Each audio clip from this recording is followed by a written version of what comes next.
News 18 के लिए देहरादून से सुनील नवप्रभात की रिपोर्ट। राजी टाइगर रिजर्व में रेलोकेट किए गए बाघ के मामले में देहरादून फॉरेस्ट डिवीजन में हाई अलर्ट घोषित कर दिया गया है और कहा गया है कि बाघ के दिखते ही इसकी सूचना दी जाए। वहीं बाघ को जंगल में ही रखना पार्क प्रशासन के लिए किसी चुनौती से कम नहीं है। आपको बता दें कि बाघ को रिलोकेट करने के दौरान रेडियो कॉलर निकल गया था और बाघ जंगल में चला गया था। राजी टाइगर रिजर्व में रिलोकेट किए जा रहे टाइगर के गले से रेडियो कॉलर निकल जाने के मामले को फॉरेस्ट चीफ राजीव भरतरी ने गंभीरता से लिया है। भरतरी ने माना है कि रेडियो कॉलर के अभाव में टाइगर को मॉनिटर करना विभाग के लिए अब चुनौती बन गया है। भरतरी का कहना है कि टाइगर ट्रांसलोकेशन इस ऑपरेशन की समीक्षा की जाएगी और भविष्य में ऐसे मामलों में एनटीसीए के नॉर्म्स के पालन को सुनिश्चित किया जाएगा। कॉलर के छिटक जाने से जो है निश्चित रूप से मॉनिटरिंग के लिए जो है वो एक चैलेंज पैदा हुई है और विभाग को अधिक प्रयास करना पड़ेगा।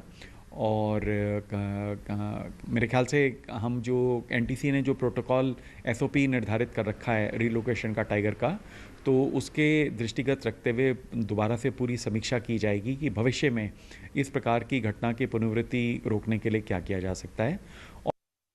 आगे बढ़ते हैं। देहरादून फॉरेस्ट डिवीजन के भोगपुर में जंगली जानवरों से बचने के लिए बगीचे में लगाए गए फंदे में मंगलवार को एक लेपर्ड फंस गया। ग्रामीणों की सूचना पर मौके पर पहुंची फॉरेस्ट टीम ने इस लेपर्ड को रेस्क्यू किया।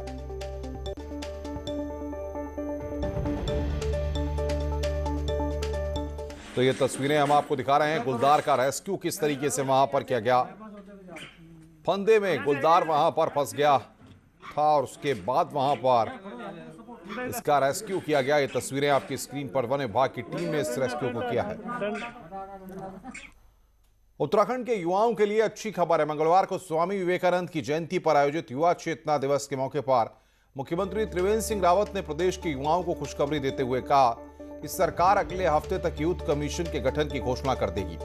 सीएम युवा चेतना दिवस के तहत प्रतिभावान छात्र छात्राओं और युवा उद्यमियों से वर्चुअल संवाद कर रहे थे। सीएम ने चमोली से लेकर पिथौरागढ़ तक युवाओं छात्र छात्राओं की समस्याओं और सुझावों को गौर से सुना।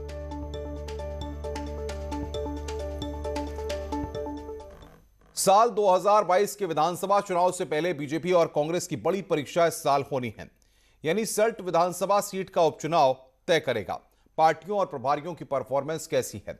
साल 2020 में विधायक सुरेंद्र सिंह जीना के निधन के बाद खाली हुई थी।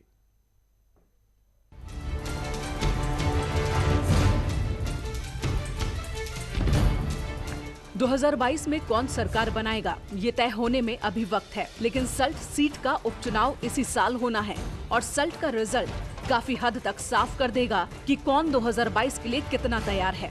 यानी सल्ट का उपचुनाव दोनों पार्टियों के अध्यक्षों, प्रभारियों और नेताओं की काबिलियत का इम्तिहान होगा। बीजेपी का दावा है कि 2017 से लेकर अब तक वो 12 चुनाव जीत चुकी है और 13वां भी पार्टी के नाम ही होगा। 12 के 12 उपचुनाव में या पूर्ण चुनाव में भारतीय जनता पार्टी पूर्ण बहुमत से चुनाव जीती है और रिकॉर्ड मतों से चुनाव जीती है। जहां तक पंचायत चुनाव है तो आज तक का सर्वाधिक अच्छा प्रदर्शन हमारा रहा। बीजेपी के रिजल्ट और दावों के मुताबिक कांग्रेस के लिए चुनाव बड़ी चुनौती है, लेकिन 2022 की तैयारियों में जुटे कांग्रेस के प्रदेश अध्यक्ष और प्रभारी को भरोसा है कि सल्ट में पार्टी अच्छा प्रदर्शन करेगी।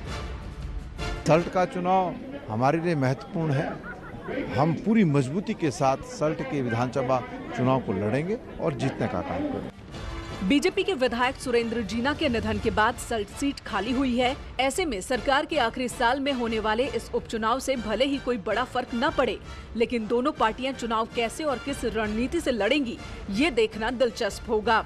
देहरादून से दीपांकर भट्ट की रिपोर्ट, न्यूज 18।